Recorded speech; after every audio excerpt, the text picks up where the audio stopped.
자신의 음악 인생의 이 전부는 아니다. 그날 컨디션이 안 좋을 수도 있고 찔조를 할 수도 있다.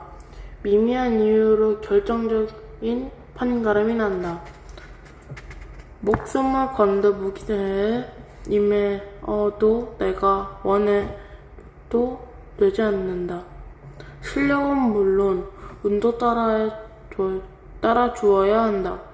중요한 건 그 시간을 자신만의 경험으로 어떻게 승화시키냐 하는 것이다. 본선 1차전 장르별 팀 미션 때도 그랬고 1대1 데스매치 때도 그랬다. 특히 팀 미션은 혼자만 애쓰거나 잘해서 되는 것이 아니다. 각자의 장점을 최대한 끌어내어 조화를 이루는 일이 중요하다. 이것을 나에게 적용하면 내 안에 내가 잘하는 것을 있고 부족한 게 있다. 어떤 날은 컨디션이 좋지만 어떤 날은 말도 안 되게 목 상태가 안 좋다. 하지만 그렇다고 저 못하겠어요 라며 그만둘 수 없는 노릇이다. 어떻게 해서든 방법을 찾아서 최대한 퀄리티를 끌어내야 한다. 그것이 프로의 세계이다. 그러한 측면에서 미스터 트롯의 인생을 그대로 담았다. 인생의 촉수판이라 해도 과언이 아니다. 오늘의 무대를 잘해야 내일의 무대가 주어졌다. 언제 탈락할지 모르는 긴장감을 견뎌야 했다. 하지만 궁극적인 목적은 누구를 이기는 것이 아니다.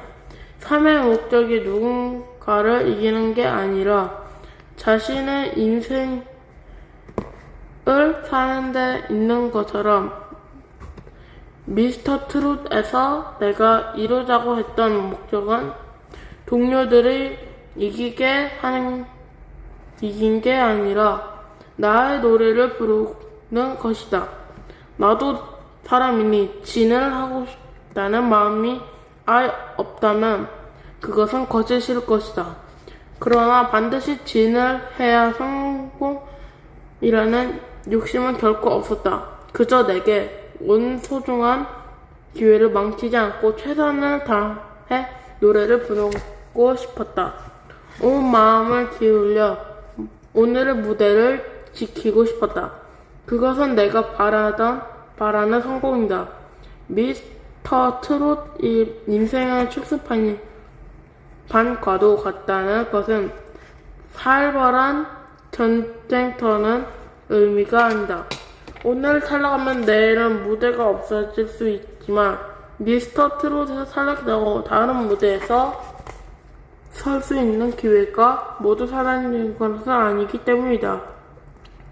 오히려 여기에서 겪은 바를 실력으로 바꿔 다른 무대에서 더 큰 빛을 볼 수 있는 것이다. 이런 생각을 하자 조금씩 무대를 즐기게 되었다.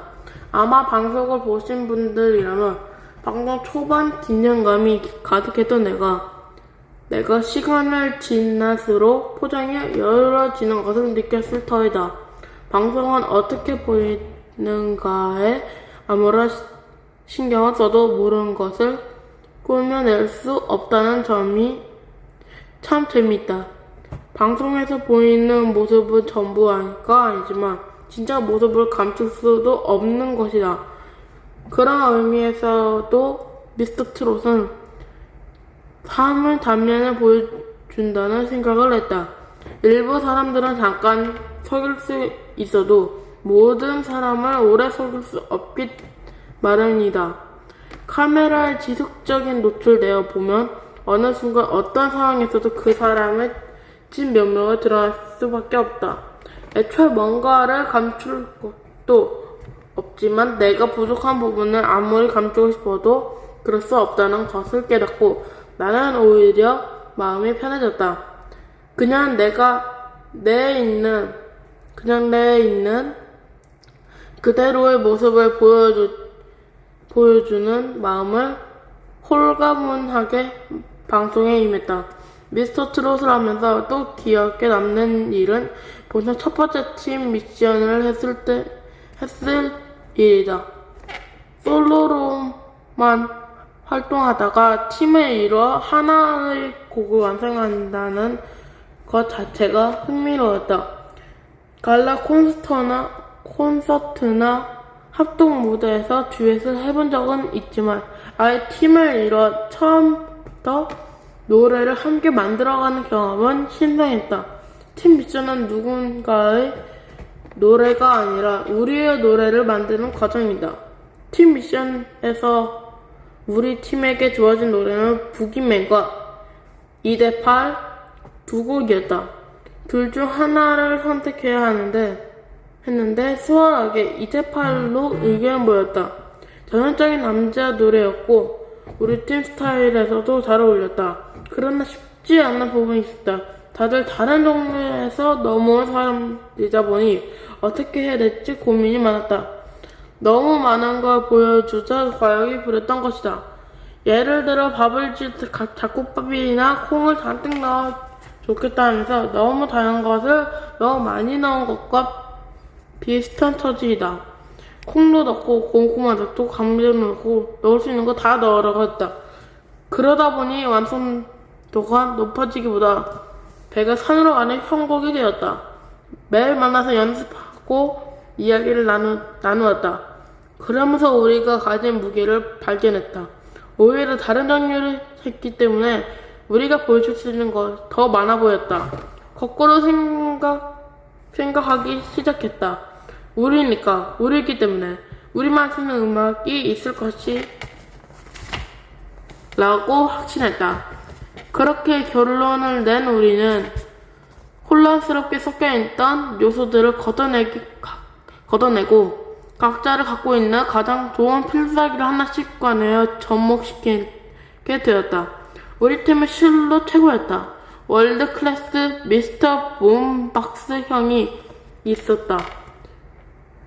한국 최고 소리꾼 태관 형이 있었다. 한국 록 레전드 재근 형이 있었다. 그리고 성악을 해온 내가 있었다. 우리가 함께 하면 못할 것은 없다는 걸 깨닫자 행복한 음악을 할 수 있다는 믿음이 생겼다. 시간이 흐를수록 더하는 법보다 빼는 법을 아는 게 중요하다. 하다 사실을 알았다. 서로에 대해 확신을 강해졌다. 어렵게 느껴지던 부분도 꼬여있던 실을 매듭이 풀리듯 솔솔 풀리기 시작했다. 비록 시행착오를 겪긴 했지만 배울 게 더 많은 시간이 되었다. 그 덕분에 2대8 무대가 올 하트가 터질 만큼 좋게 나온 것 같다. 그런데 문제는 노래가 아니라 엉뚱한 곳에 있었다. 내가 생각한 건 달리 멈췄던 것이다. 주로 부른 노래가 장중하고 느린 것과 달리 곡조가 많았던 테대 춤을 출 줄 일도 없었기 때문에 멈추는 줄 모르고 살았다. 나름 운동시키기 나쁘지 않은 편이니 정식으로 배우면 춤도 제법 잘 추겠지 싶었는데 손따로 발따로 완전 엉망진창이었다. 몸과 마음이 다르게 움직일 수 있다는 것을 제대로 경험했다. 처음에 2대8 노래 안무가 많았는데 나 때문에 소장이 불가피했다. 이 점은 지금도 형들에게 미안해 죽겠다. 춤이 안 되는 막내 때문에 멋진 안무를 준비하고 연습해놓고 하나도 못하고 말았으니 바뀐 안무도 내가 잘 못했다. 그나마 편집 잘했던 덕분에 방송에서 티가 덜 났다. 드디어 녹화 날 되었다. 팀 미션은 올 하트가 나오면 모두 다음 무대 진출하지만 올 하트가 나오지 않아 누군가 떨어지거나 심지어 전화탈락이 할 수 있었다. 우리 앞의 무대는 최고의 기대를 받고 했던 현역 A조였다.